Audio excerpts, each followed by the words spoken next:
Hey guys, Mike with On Point Preparedness here. I've got some huge news for you guys today. Really big stuff. There is a report on Drudge today saying civil war at the Vatican. And this article, which is actually entitled Pope Fed Poison Bait by Conservatives, say that there is large disagreement and ideological battle in the Vatican that many conservative Catholics, cardinals, and bishops are questioning the Pope at the Vatican Summit on the Family. This is the Synod of the Family that is currently occurring in October.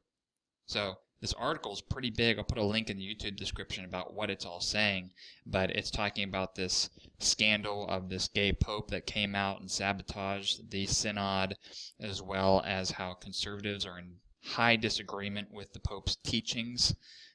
Crazy stuff. I've always been wondering, why isn't there more evidence of people being divided in the Vatican? And it turns out that there definitely is huge rifts and division in the Vatican. We just haven't been seeing it in the news. So a little bit more on this. So the Synod, inside the Vatican Synod on the Family. When does this occur?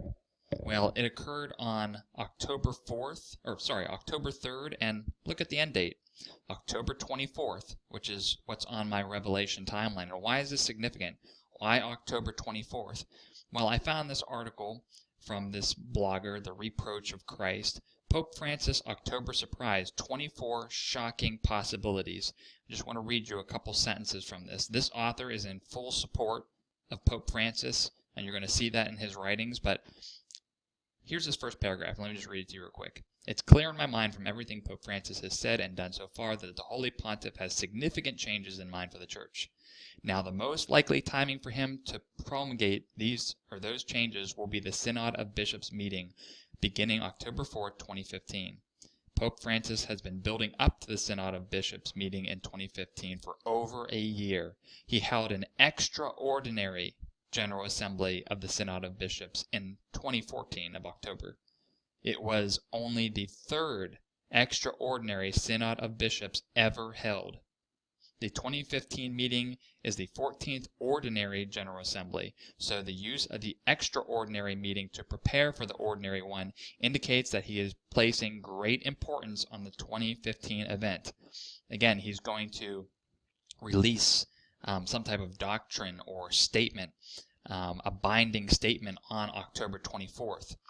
And if you scroll down, this is a very big article, but check this out, and it's in his defense of the Pope.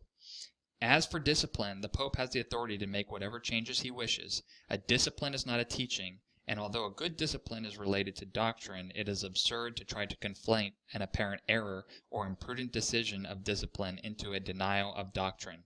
If you do not like a decision of the Pope on discipline, you are free to disagree. But if you then claim that a supposedly unwise discipline is equivalent to heresy, and that the Pope has fallen away from the true faith, you are sadly mistaken.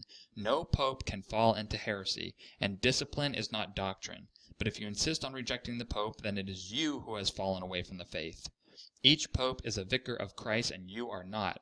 And so you can see from this article here, where there's literally this brewing of civil war inside the Vatican, you can see it manifest inside the Synod of Bishops, and coming out also in many Catholic bloggers about how, many people in the Catholic faith are saying that the Pope is a heretic. But this guy's saying, well, no Pope can be a heretic. No one. And what I want to bring up to you guys is something very interesting, and it's all about Revelation 17. The eighth, he is one of the seven, but is not. If you go to Vatican Catholic, they have a YouTube channel, and I'll share it with you. They claim that Pope Francis Bergoglio was not ordained in the traditional rite of ordination. He was ordained as a priest in a bastardized form of priesthood ordination. And they have this article here talking about the new rite of ordination, which was started by Paul VI, June 18th, 1968. And there were some words taken out of the ordination of priests which were very key to being sound doctrine, according to Catholics. He goes on to say that in 1947, Pope Pius XXI issued an apostolic constitution called Sacramentum Ordinis, and in this constitution he declared, in virtue of his supreme apostolic authority, the words that are necessary for a valid ordination to the priesthood are this. But then, in 1968, Paul VI changed all that. He actually changed the wording, so anyone priest that is ordained via the new rite of ordination is not a true priest.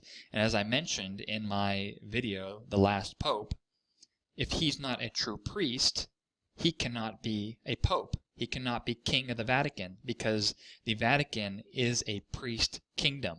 So if you're not a true priest, you cannot be a true pope. And therefore, since he's not a true pope, he can be a heretic. Interesting stuff. So there's a video here. The new rite of ordination is invalid. This really gives way to the fact that the pope is not a priest. He's not a pope. He's a layman. Everything about him and his teachings have been not that of someone in authority like the pope. Crazy stuff, guys.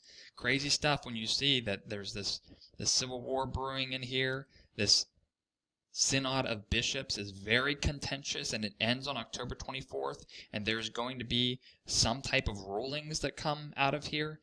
Actually, some of the crazy ones, and I can't believe this guy agrees with this stuff. He's saying, here's some of my theories on what the Pope is going to say. Pope Francis might teach that non-Christian believers can be saved without converting to Christianity. Pope Francis might teach that non-believers, atheists, and agnostics can be saved without converting to belief in God. Just absolutely unsound doctrine. You know, we know that you need to accept Christ as your Savior in order to be saved, and it's his heresy. I cannot believe that people cannot see this. Anyways, just check this stuff out. I'll put all 4 of these links in the YouTube description if you guys want to research a little bit further. But guys, I'm still holding to that timeline of October 23rd, 24th. It is going to be significant. Look at some of the stuff. I showed you guys this picture of the Global Citizen Festival. And you can see they're all doing the triangle, the Illuminati eye, and then you have these mind-numbing followers all behind them. You can see Gwen Stefani doing the 666. But then, frickin' Bill Gates. Check out this video. Bill Gates, global citizen. Melinda Gates, global citizen. Oh, it's great to be a global citizen. What in the world is a global citizen? Well, you know, it's where we all care about each other, and we give up our national sovereignty in anticipation of global law. Oh, it's such a great thing. Such a great thing. The propaganda is just spewing at this point. Insane. So this whole global New World Order propaganda is really heating up in October. And then for many of you that follow the news, Israel is technically under a state of martial law. The IDF, the Israeli military, has now been deploying in all cities to help the police stop these waves of terrorist attacks. They've been really gruesome. I don't know if you guys have seen the videos, but the one where the terrorists drove down a sidewalk and started hitting multiple Jews and then took out a meat cleaver and started chopping off their heads, literally. Just, like I said, the big shaking is coming. I still really believe that this timeline is manifesting. And then it not only has biblical significance in terms of the Hebrew feast days, whether you align to the modern Jewish calendar or the ancient methodology of calculating the feast days. Those are significant days. You have the Vatican giving a very big speech on October 24th. Is it in response to something catastrophic? We'll wait and see. But wow, guys, stuff is getting hot here. So just keep a watchful eye. This is Mike with On Point Preparedness. See you guys later.